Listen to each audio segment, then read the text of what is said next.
Добре дојдовте. Денеска сме тука со една посебна причина. Нема да даваме награди, плакети, нема да ставаме чалми и титули.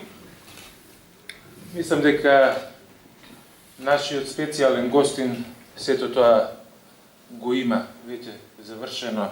Немаме тука ние што да додаваме.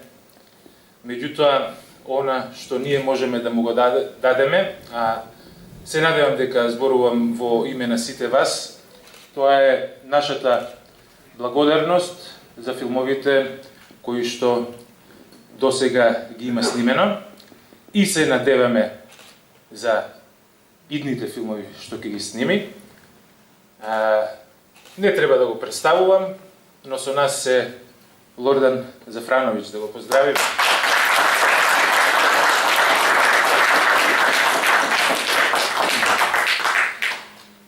Имам мала помош вечерва.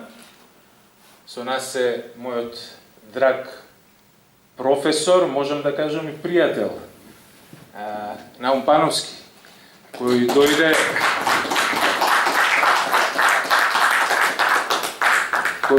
дојде преку големата бара, да речеме. Ајде малкуцка да филуваме, специјално за овој настан. Точно. И јас, значи, микрофоните ќе им ги предадам на нашите двајца гости. Се надевам дека ќе уживаме сите заедно. Фала.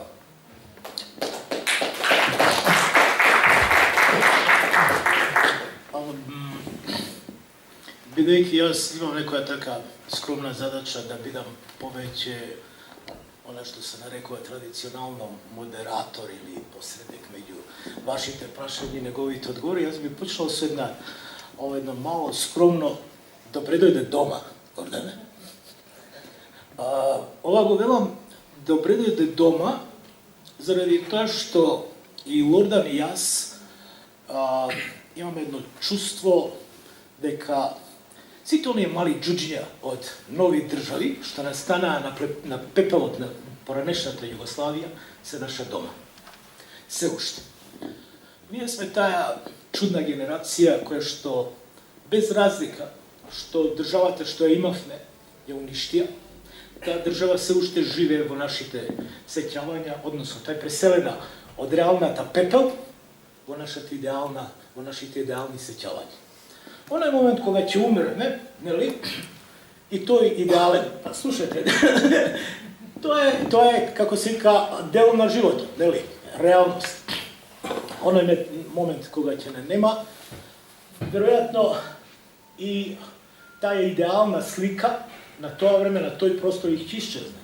Но намената на нашето другарување, на се она што го правиме последниве години е всушност да оставиме траг, да оставиме на трага некаде, па макар единствен млад студент, млад филмски автор, излезе променет од тие средби со една друга свест за едно поинаково време и за едно поинаков квалитет во создавањето, во креативниот пристап кон филмот, ќе биде за нас голема работа.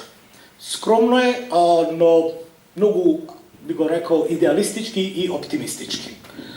Јас не би сакал да говорам многу за Лордан, имаат многу поумни глави, кои што рекле многу. Јас едноставно мислам дека е тој еден од 20 најдобри режисери на светот. Ова за некого може би изгледа претерано, јас имам аргументи за тоа, затоа што се заработи за човек со една специфична, посебна филмска естетика, човек кој што тематски се бави со секојдневието и кој што е во постојана потрага по хуманото и кој што се занимава со вивисекција, ја би го рекол, на злото, на причините на злото. Од каде е тоа зло? Зошто е тоа зло? Зошто е тоа насилство? Зошто ние сме доведени во ситуација повторно да не ги учиме лекциите од минатото?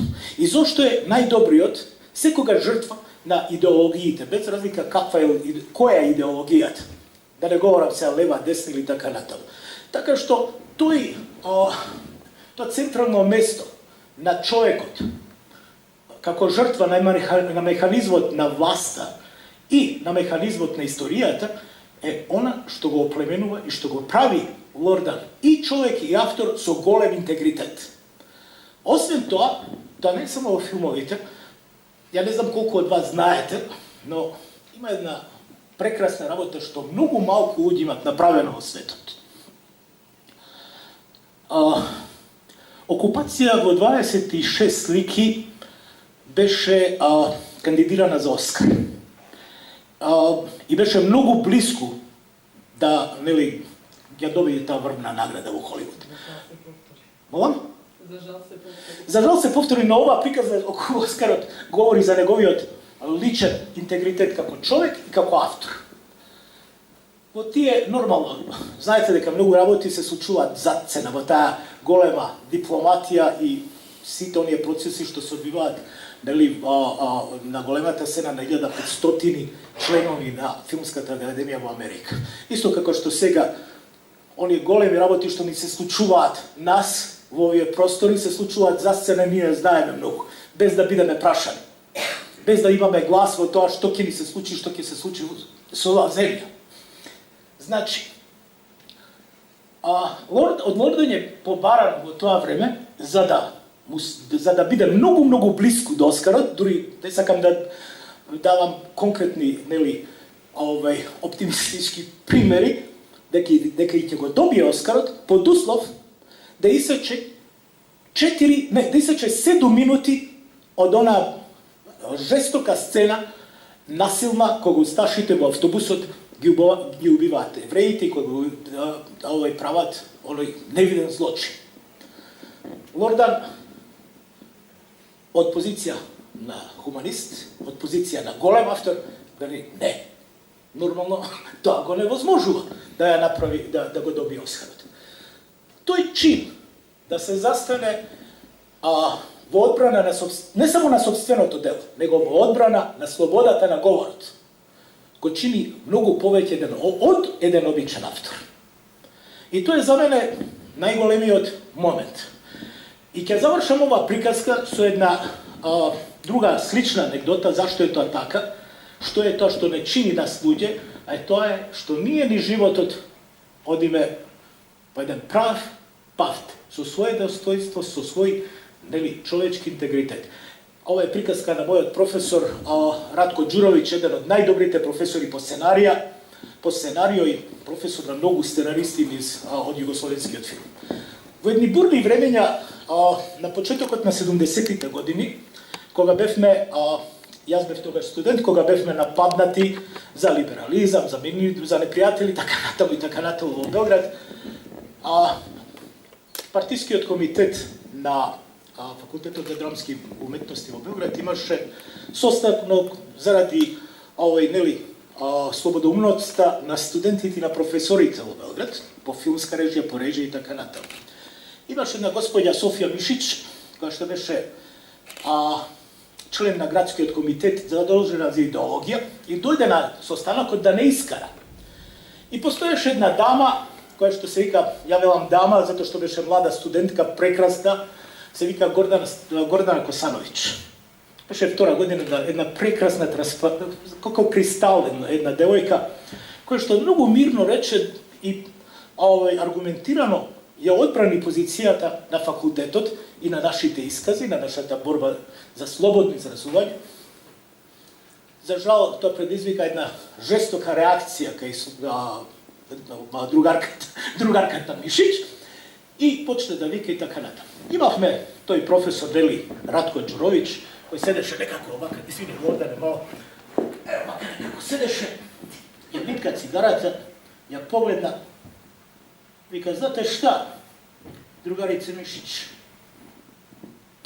јас сам, каже, у животу ишо овако, а партија е кривудала. А дже се ја и партија наđemo, ја у партiji. A gdje nismo, ja izbačivan iz partije. To je ta dimenzija na doslednost čovekova i umetnička normalno da se istre na patot kon vistinata. A da se bide so vistinata, to znači da se bide dostojanstven. To je osnovната ja bih rekao, dimenzija kao što i filmovite, a i Lordan kako človek ги носи. Јас тука ќе завршам и ја го отварам овој разговор со вас и ве молам, чувствувајте се како дома, бидејќи ова е дома негова, не да известен начин дома моја, нели, дома на сите нас. И мислам дека само во еден отворен разговор со отворени прашања можеме да дојдеме до некои нови сознања. Ете, повелете. Ако уште еден збор за филмов. Има ли некој кој што го има гледано филмов? Порано. Сидовски? Да. Друг? Добро. Значи, двајца, тројца? Да, Гена. Ова е за мене, не сакам повторно да зборувам за филмот, ќе го видите и не сакам да ја давам, нели, поинакви, како би се рекло, импресии, но за мене ова е точно пример за ова што го говорив, заради тоа што ќе видите вие во филмот, дека оној кој што е највеќе човек, кој што ги трпи камшиците на судбината на својот грб, е најмолчаливиот и најдобриот. И тој е жртва на целото тоа. Но вие ќе видите сами за што се работи. Тоа е третиот дел на познатата, нели, трилогија, воена трилогија на Лордан. И за мене една прекрасна, да ја наречам, љубавна приказна. Ете ви благодарам, повелете.